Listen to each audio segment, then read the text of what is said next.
16 de octubre de 1964. La China comunista se prepara para detonar su primera bomba atómica.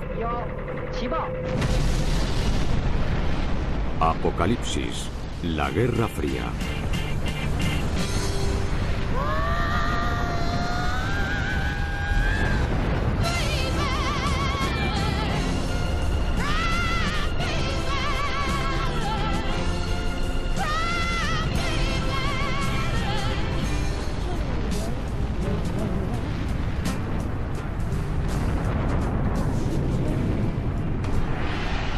China modifica el equilibrio del terror. Se convierte en el quinto país con capacidad nuclear después de Estados Unidos, la Unión Soviética, Reino Unido y Francia. El líder de China, Mao Zedong, va a tener aún más peso en la guerra de Vietnam.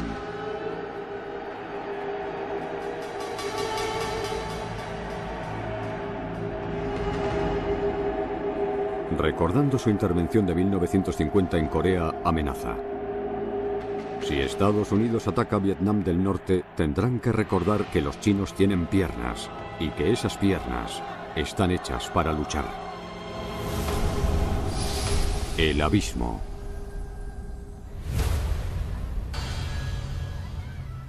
Unos meses antes, en enero de 1963, a John F. Kennedy lo sacan a menudo en la tele con su familia para contentar a la opinión pública. Está cada vez más preocupado por la situación de Vietnam. Después de la larga guerra contra los franceses, Indochina se ha dividido en dos estados: el norte comunista, dominado por China, y el sur, que es parte del mundo occidental. Su ejército, entrenado por 15.000 asesores militares estadounidenses, lucha contra la resistencia comunista del Vietcong, que representa una amenaza cada vez mayor.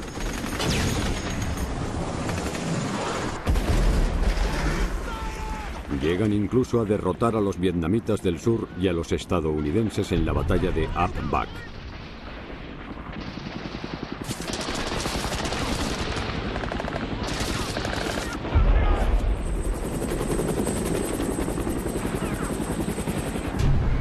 En Saigón, en la primavera de 1963, los monjes budistas organizan protestas. Acusan al gobierno survietnamita, apoyado por los americanos, de favorecer a los católicos. Y los vietnamitas del sur acusan a los budistas de ser manipulados por los comunistas.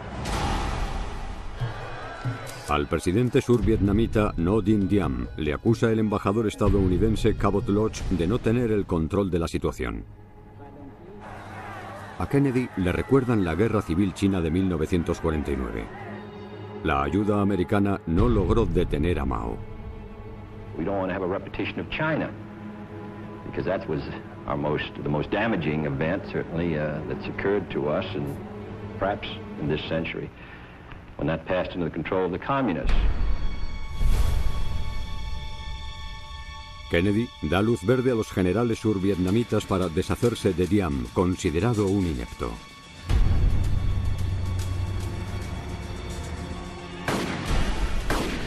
El 2 de noviembre de 1963, el ejército survietnamita irrumpe en el Palacio Presidencial y establece un estricto régimen militar en Saigón.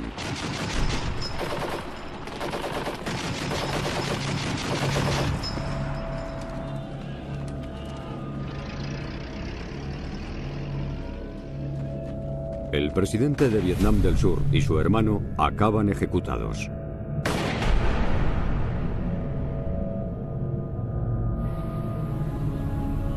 Unos días después, el 10 de noviembre de 1963, Jackie y John Kennedy se divierten en familia antes de su viaje electoral a Dallas, Texas.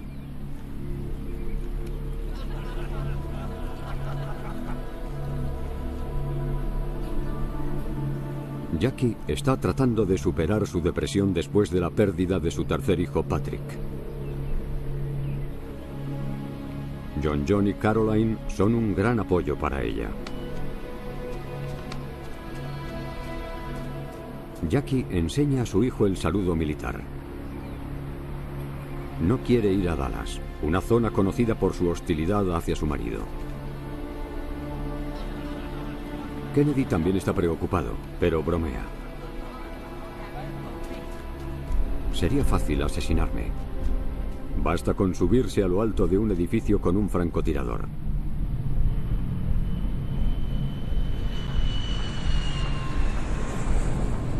El 22 de noviembre de 1963, a las 11:30 de la mañana, la pareja presidencial llega a Dallas.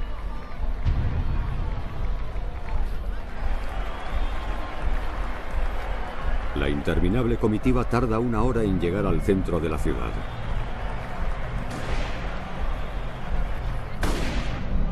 A las 12:30.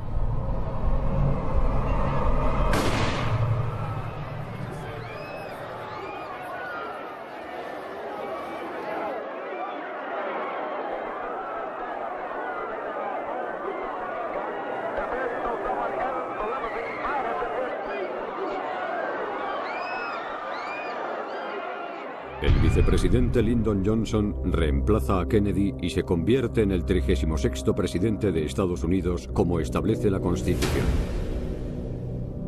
Presta juramento en el avión que transporta el cadáver de vuelta a Washington. Jackie Kennedy, aún en estado de shock, está con él.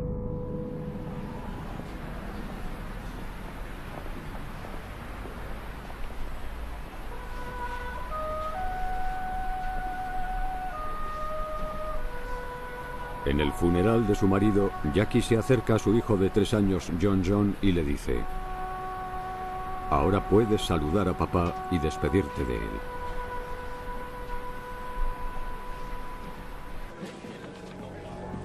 La policía encuentra las huellas de Lee Harvey Oswald en el arma que mató al presidente. La había comprado por correo por $21.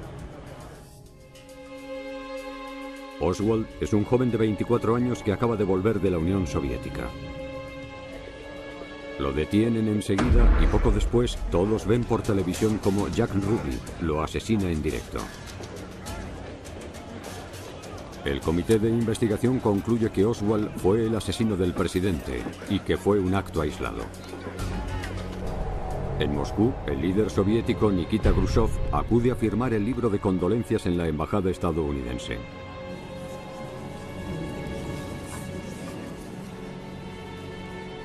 Está totalmente afligido y preocupado por las consecuencias de la muerte de Kennedy.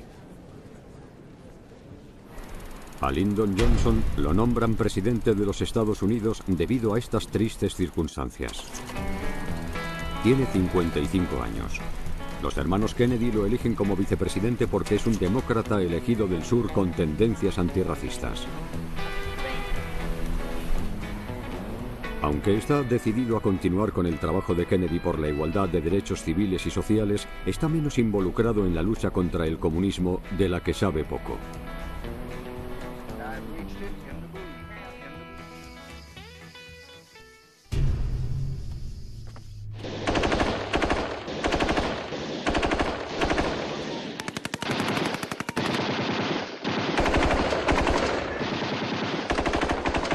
Los insurgentes comunistas del Vietcong son inalcanzables en la selva. Kennedy había aprobado destruir la selva. Hace 10 años, los franceses habían considerado esta opción, pero es Kennedy quien autoriza el uso del herbicida agente naranja fabricado por Monsanto.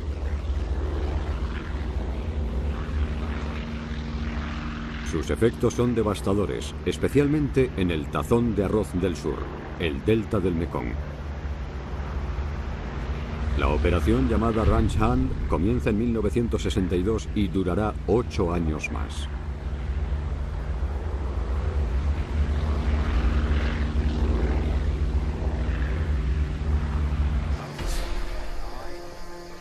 Esto no impresiona a Ho Chi Minh, que todavía gobierna Vietnam del Norte y se muestra muy activo ante las cámaras.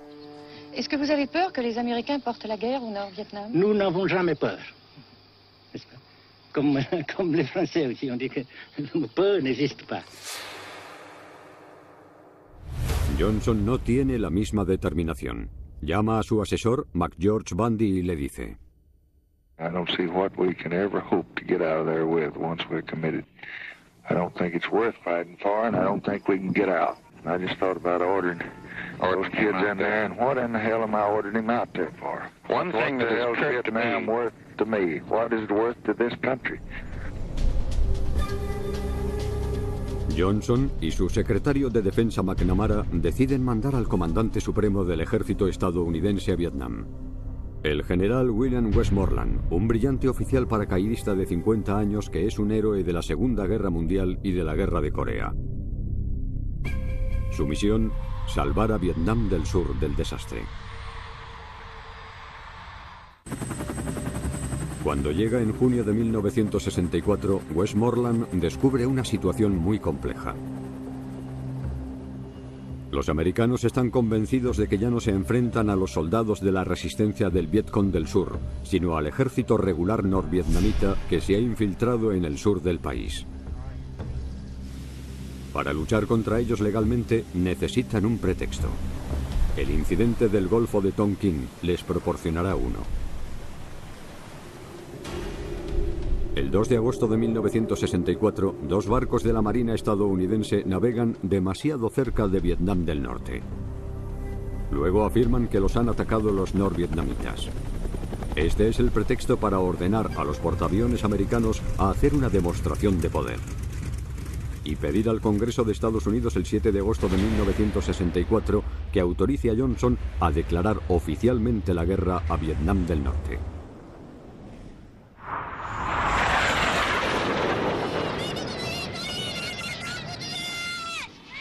China se moviliza inmediatamente para denunciar al tío Sam, símbolo de Estados Unidos y sus aviones asesinos.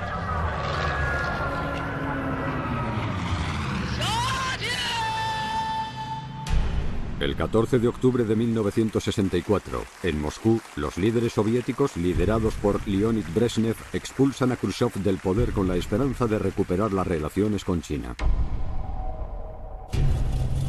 Este movimiento también allana el camino para un acercamiento entre la Unión Soviética y Vietnam. Kosygin, el nuevo primer ministro soviético, viaja a Hanoi y organiza una ayuda a gran escala para Vietnam del Norte.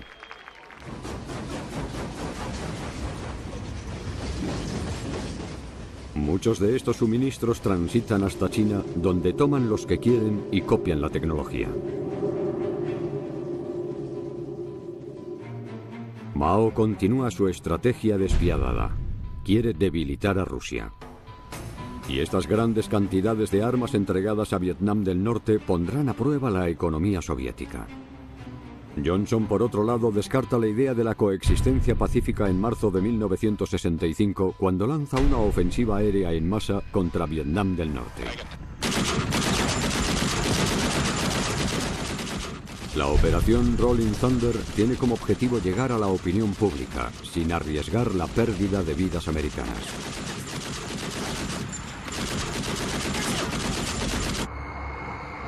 Pero la Fuerza Aérea de Estados Unidos no está autorizada para atacar Hanoi, la capital del norte, para no provocar a China.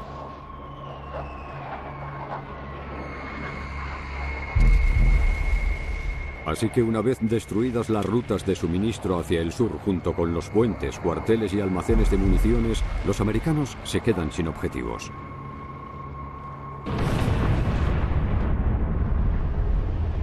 Unos bombarderos Boeing B-52, destinados inicialmente en el Pacífico y luego en Tailandia, hacen su aparición. Cada uno lanza 30 toneladas de bombas en el campo.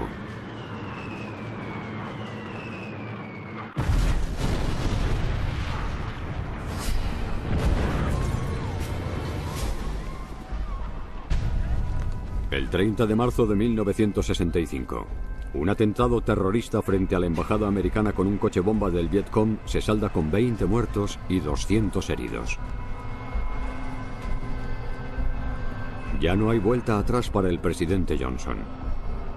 El 28 de julio de 1965 se dirige con solemnidad al pueblo estadounidense en televisión. My fellow Americans, I do not find it easy to send the flower of our youth, our finest young men, into battle. But we must not let this mask the central fact that this is really war. It is guided by North Vietnam and it is spurred by Communist China. Las fuerzas terrestres americanas en Vietnam aumentan de 23.000 a 184.000 hombres.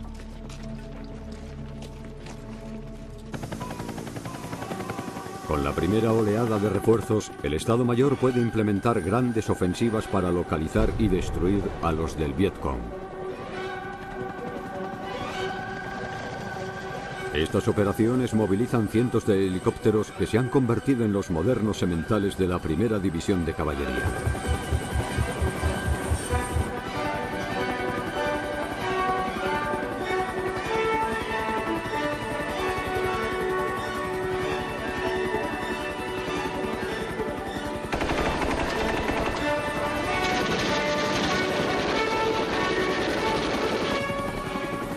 El ejército americano lanza unas 10 operaciones importantes en 1965, 20 en el 66 y 30 en el 67. El criterio de éxito de estas operaciones es el recuento de muertes, el número total de bajas del enemigo, casi 600 en la operación Starlight. Aparece un nuevo elemento, la televisión, que emite imágenes y testimonios sin censura comentados por el presentador estrella de la época, Walter Cronkite. If the American public had not known until then, they know now. The United States is indeed at war. A este soldado por fin lo puede escuchar el público americano. Yes, it does. Yeah, it was pretty bad to listen to your friends crying out for help, not being able to do a thing. We just couldn't do anything. We were all pinned down. And, Suppose there are two questions. Incluso el general Westmoreland parece exhausto. One is, how long is this war going to go on? And two, how many more American boys will have to be sent here? Are there any answers to these questions? Certainly no simple answers. This war is not going to end by any one single battle or combination of battles. It could be a situation that could drag out for some time, and I think we must prepare for this eventuality. Certainly, as the war gets more intense, and I feel that it will in the coming months, we will suffer more American casualties. Westmoreland recibe 250.000 tropas extra. Yes, sir. Unas cuantas palabras de aliento. Pero, ¿sabe el comandante ya que su sacrificio será en vano? Para que el norte se rinda hacen falta otros medios. El famoso general de la Fuerza Aérea, Curtis LeMay, defensor del bombardeo estratégico, declara: mi solución es decirles a los comunistas de Vietnam del Norte que vamos a enviarlos de vuelta a la Edad de Piedra.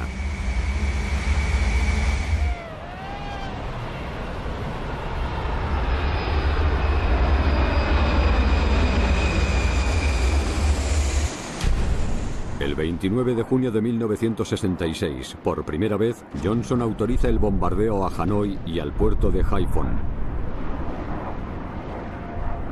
Johnson le dice a su hija: tu padre puede pasar a la historia por haber iniciado la Tercera Guerra Mundial. El bombardeo al puerto de Haiphong es una operación peligrosa. Los aviones americanos se arriesgan a chocar con buques rusos que descargan continuamente material de guerra y una intervención soviética siempre es una posibilidad. Los objetivos son muy limitados y están en las afueras de la ciudad, pero siempre provocan trágicas bajas humanas, explotadas inmediatamente por la máquina de propaganda del norte.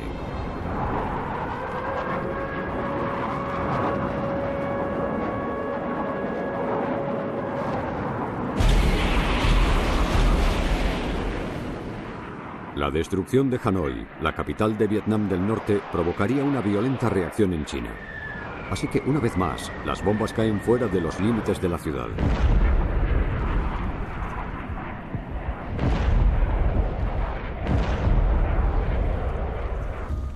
Ho Chi Minh está tranquilo. Desfila a lo largo del puerto de Haiphong con sus amigos de la Marina rusa. No tiene nada que temer y se aprovecha al máximo de la situación. Su voz se escucha a diario en Hanoi. La guerra podría durar otros 5, 10, 20 años o incluso más. Hanoi, Haiphong y otras ciudades, negocios y fábricas podrían quedar totalmente destruidos. Pero los vietnamitas no se dejarán intimidar porque nada es más valioso para ellos que la independencia y la libertad.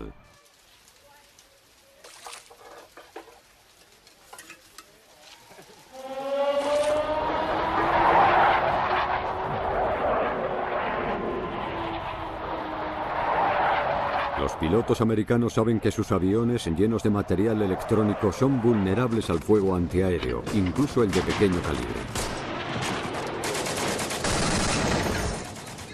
Los pilotos temen los ataques antiaéreos norvietnamitas.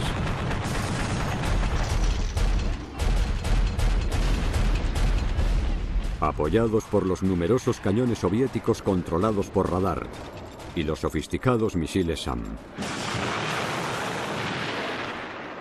Al futuro senador John McCain, piloto en ese momento, lo alcanza un misil y se lanza en paracaídas para salvarse.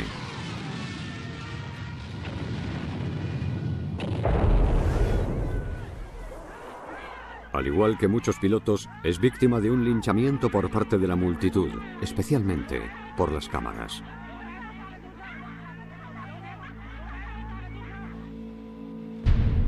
Tiene rotos los brazos y una pierna. Se ha salvado en el último minuto y ha sido atendido en el hospital de Hanoi. Como es hijo del almirante a cargo de la zona del Pacífico, los norvietnamitas llaman a las cámaras de televisión. I would just like to tell my wife I'll get well.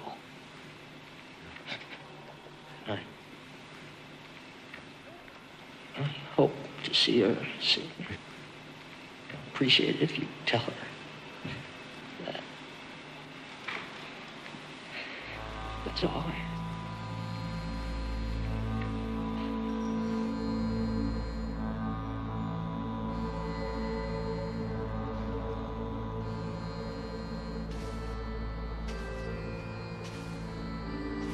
Los pilotos americanos capturados están encerrados en la vieja cárcel francesa a la que se refieren coloquialmente como el Hotel Hanoi.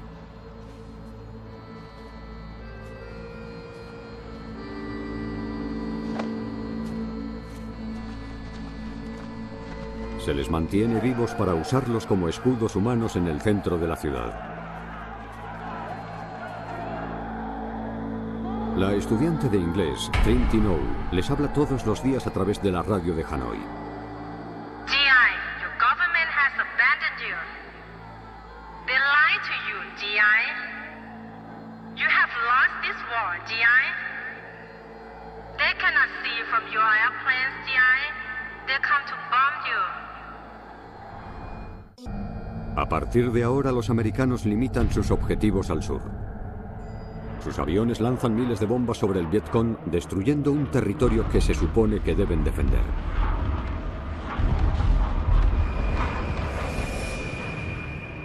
La forma más común de aniquilar a los soldados escondidos en la selva es el fósforo mezclado con napalm. Una gasolina gelificada que cuando explota arrasa todo.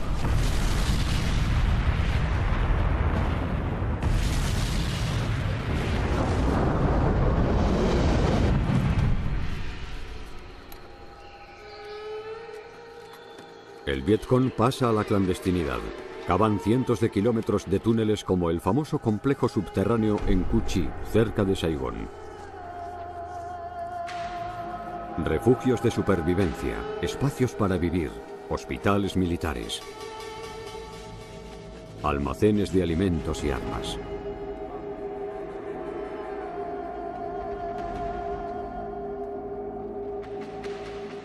Westmoreland los llama topos humanos.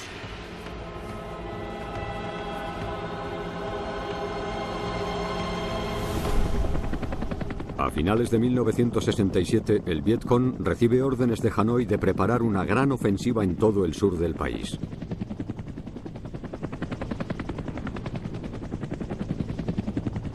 La fecha de lanzamiento se elige cuidadosamente. El 30 de enero de 1968, el día del Año Nuevo vietnamita, el Tet. Será conocida como la Ofensiva del Tet. En Saigón comienza el año del mono que da buenos augurios. La danza del unicornio persigue a los espíritus malignos. Se honra a los antepasados. La mitad del ejército de Vietnam del Sur está de permiso. Good morning, Vietnam.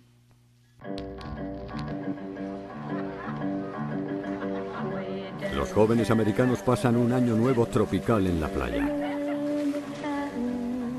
Vietnam del Norte ha pedido incluso un alto el fuego, mientras envía secretamente refuerzos al sur.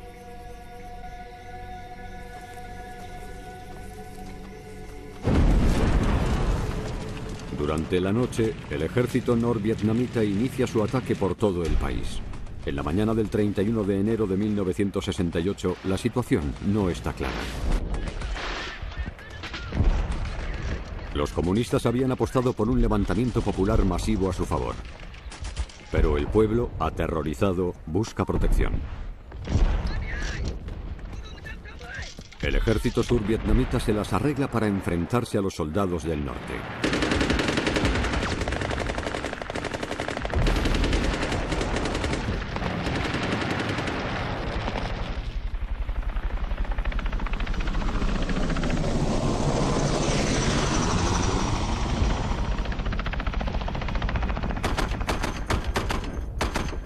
Los marines luchan por recuperar el control de los terrenos de la embajada americana, un poderoso fuerte que el Vietcong ha logrado ocupar.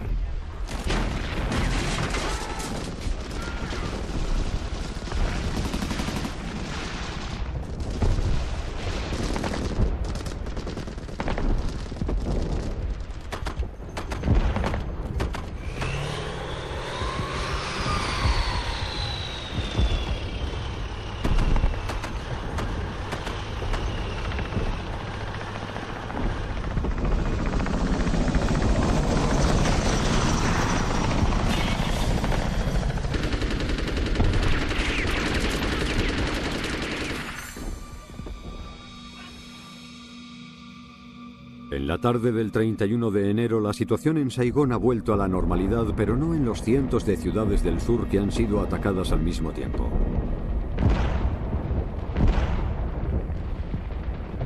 Especialmente en Hue, donde el Vietcong se ha apoderado de la ciudad imperial y ahora están encerrados allí.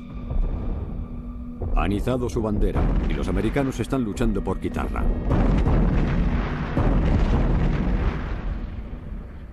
Estos combates particularmente violentos duran 28 días.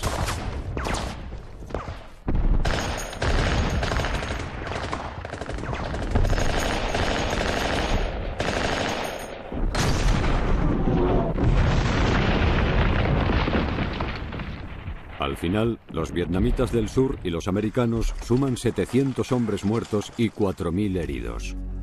800 soldados comunistas han muerto.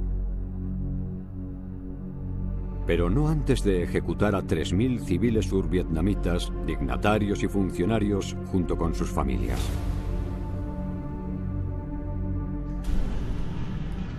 En 8 meses de guerra, Vietnam del Norte ha perdido 50.000 soldados y ahora debe reclutar a niños.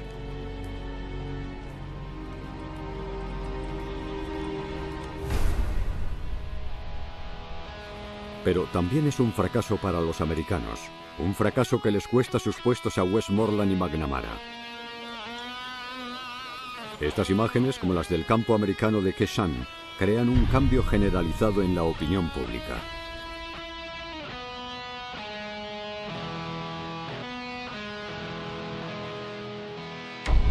En todas partes hay manifestaciones, negaciones de alistamiento y deserciones.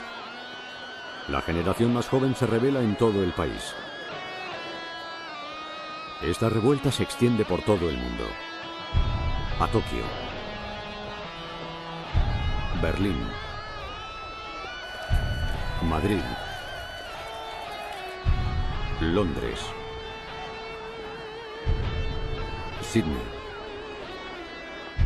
y París, donde las protestas estudiantiles convierten el mayo del 68 en una crisis nacional. Las negociaciones de paz entre Vietnam del Norte y Estados Unidos comienzan en la capital francesa. En Washington, Johnson ha perdido mucha popularidad y ya ha decidido no presentarse a la reelección en noviembre del 68. Le sigue el presidente Richard Nixon, que trae a Henry Kissinger como asesor. Dicen que Kissinger puede resolver esta situación imposible. Kissinger es un alemán huido de la persecución nazi. Se convirtió en ciudadano estadounidense y fue profesor en Harvard. Debido a sus orígenes europeos, es una de las pocas personas en Washington capaz de entender el funcionamiento del mundo comunista y la esencia de la guerra de Vietnam. Explica Nixon que la clave es China. Una vez que cedan a las peticiones de Mao, la guerra terminará. Mao, para eliminar a los que él llama enemigos internos, ha lanzado una llamada revolución cultural. Mao quiere el reconocimiento de Estados Unidos y un asiento en el Consejo de Seguridad de la Organización de Naciones Unidas. También quiere que las tropas americanas se retiren de Taiwán. ¿Cederá Nixon?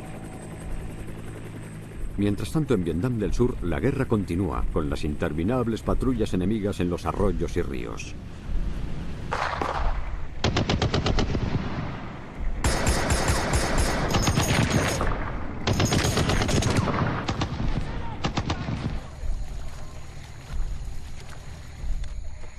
Muchos soldados americanos desesperados caen presos de la locura, las drogas y el derramamiento de sangre sin sentido, como la masacre de My Lai. Una aldea donde la población entera de 400 personas es asesinada por soldados de la 23ª División de Infantería. Al mismo tiempo, a principios de marzo del 69, en primera línea de la Guerra Fría, la Unión Soviética y China se enfrentan en Siberia, en la frontera china. Los tanques del coronel Leonov avanzan. La Guardia Roja china, cautivada por la revolución cultural, dispara y mata a Leonov. Los soviéticos toman represalias. 100 soldados chinos y rusos mueren en este breve conflicto sobre la dominación del mundo comunista. En ese momento, la mayoría de los analistas creen que estallará una guerra, posiblemente una guerra nuclear, entre China y la Unión Soviética.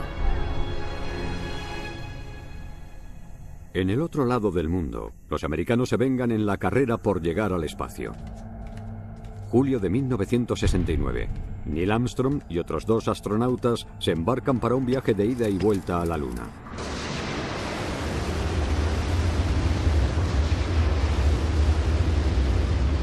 Y también para demostrar al mundo que Estados Unidos ya puede enviar un arma nuclear cargada a cualquier lugar del mundo. Durante la noche del 20 de julio de 1969, Armstrong pronuncia estas famosas palabras ante 500 millones de telespectadores.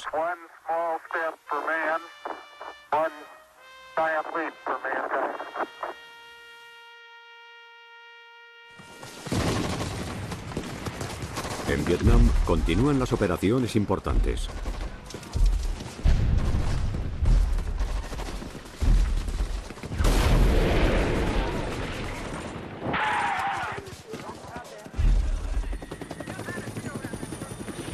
Llegan hasta Camboya en 1970.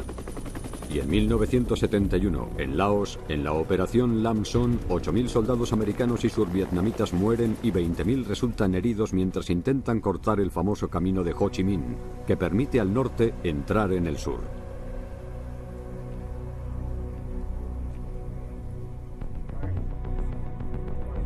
En París, la conferencia de paz ha estado dando vueltas en círculos durante 3 años sin ningún resultado. Nixon decide ir a Pekín, ahora Beijing, con Kissinger para salir del bloqueo. Es el primer presidente estadounidense que visita China. Nixon debe inclinarse ante Mao, el gran timonel. Lo peor para él es tener que anunciar que dejará Vietnam del Sur a su suerte.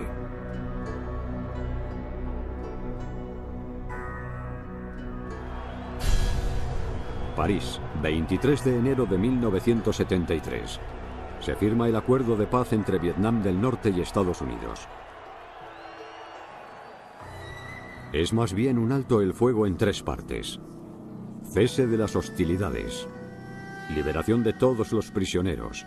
Defender el régimen del sur y sus fronteras de 1954 en el paralelo 17, pero dejando al país que se enfrente al peligroso norte.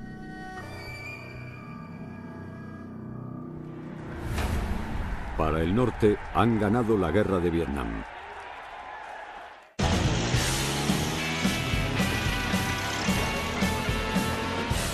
Los americanos pueden marcharse como todos los que vinieron a luchar con ellos. 100.000 australianos, neozelandeses, tailandeses, chinos taiwaneses, filipinos e incluso algunos sanitarios españoles.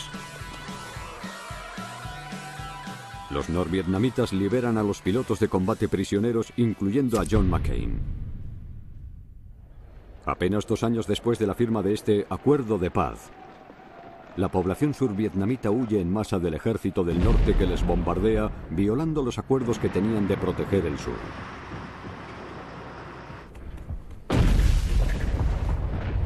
El ejército del sur pide un apoyo aéreo estadounidense que ya no llegará.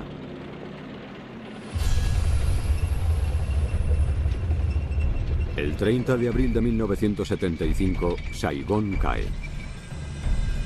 30 años después del comienzo de la Primera Guerra de Indochina contra Francia, la bandera del Vietcong ondea sobre el Palacio Presidencial. Ho Chi Minh ya no está presente para saborear su victoria. Murió en 1969 después de un derrame cerebral con 79 años. Su cuerpo, embalsamado como el de Stalin, se exhibe en su mausoleo que se convierte en un lugar de peregrinación para los vietnamitas y más tarde para los turistas. La guerra de Vietnam les costó a los americanos cerca de 300.000 millones de dólares. 58.000 ciudadanos han muerto. Cientos de miles están física o emocionalmente heridos. El país está profundamente dividido. Se han lanzado 8 millones de toneladas de bombas sobre Vietnam, Laos y Camboya. 4 veces más que sobre Alemania durante la Segunda Guerra Mundial. La tierra ha estado severamente contaminada durante generaciones. 2 millones de vietnamitas han muerto. Millones de viudas y huérfanos vagan por las calles sin rumbo. 1 millón de personas huyen de Vietnam, arriesgando sus vidas una vez más en barcos repletos.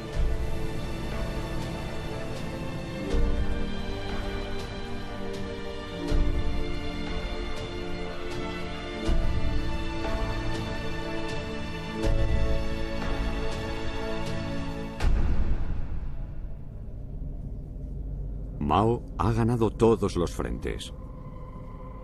Muere el 9 de septiembre de 1976 después de matar a 80 millones de chinos. El comunismo se ha extendido a la mayoría del sudeste asiático. A Vietnam, Laos y Camboya, donde los Khmeres rojos asesinarán a 1/4 de su población. Aunque Mao debilitó a los Estados Unidos, perjudicó aún más a la Unión Soviética. La ayuda soviética a Vietnam del Norte, el Medio Oriente y las insurrecciones en África y Sudamérica han llevado a la Unión Soviética a la bancarrota. Para sobrevivir, se ha instituido una economía de guerra. La mano dura de la KGB, la policía política, es la única forma de obligar a la población a aceptar la escasez y el racionamiento. Contra el régimen, muchos se convierten en opositores e incluso desertores como Nureyev, el bailarín, y la propia hija de Stalin, Svetlana.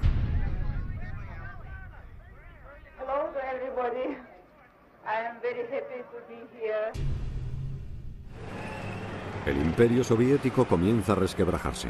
En 1980, después de Budapest y Praga, los trabajadores polacos dirigidos por Lech Walesa se sublevan.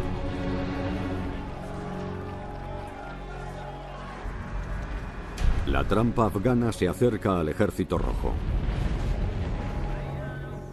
La Unión Soviética había establecido un régimen llamado socialista, que fue rechazado por la población local. Durante 10 años, de 1979 a 1989, los jóvenes soldados rusos se enfrentan a los esquivos soldados afganos. Solo los helicópteros soviéticos logran localizarlos. Pero siguiendo la lógica de la Guerra Fría, los americanos y sus aliados suministran a los insurgentes con misiles antiaéreos Stinger.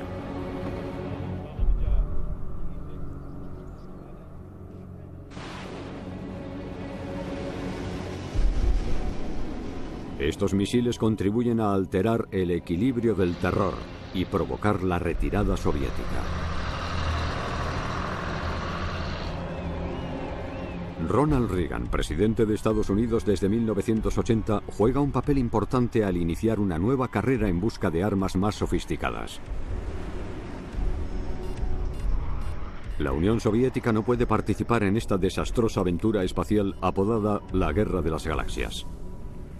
El país está gobernado ahora por un funcionario comunista de alto rango, Mikhail Gorbachev, que no tiene más remedio que ceder. Esto desencadena una revolución en la Unión Soviética, la Glasnost o transparencia, verdad y libertad.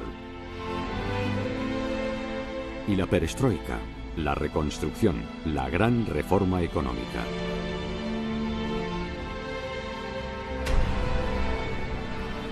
El 9 de noviembre de 1989, el gobierno soviético deja que la población de Berlín destruya el muro de la vergüenza, lo que conduce a la reunificación de Alemania.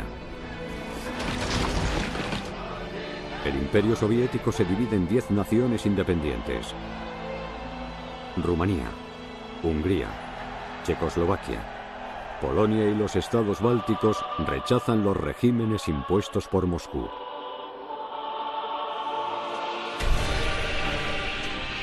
El 2 de julio de 1990, el 28º y último congreso del partido se celebra en el Kremlin. El secretario general Mikhail Gorbachev canta la Internacional por última vez.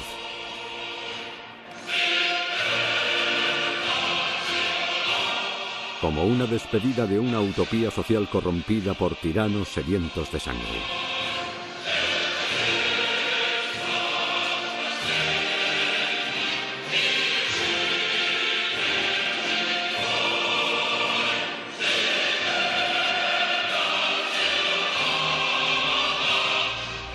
En la nueva Rusia se prohíbe el Partido Comunista. El 25 de diciembre de 1991 se retira la bandera roja de la Unión Soviética del Kremlin y la reemplazan por la bandera rusa. La Guerra Fría ha terminado. El reloj del juicio final se aleja del apocalipsis por ahora.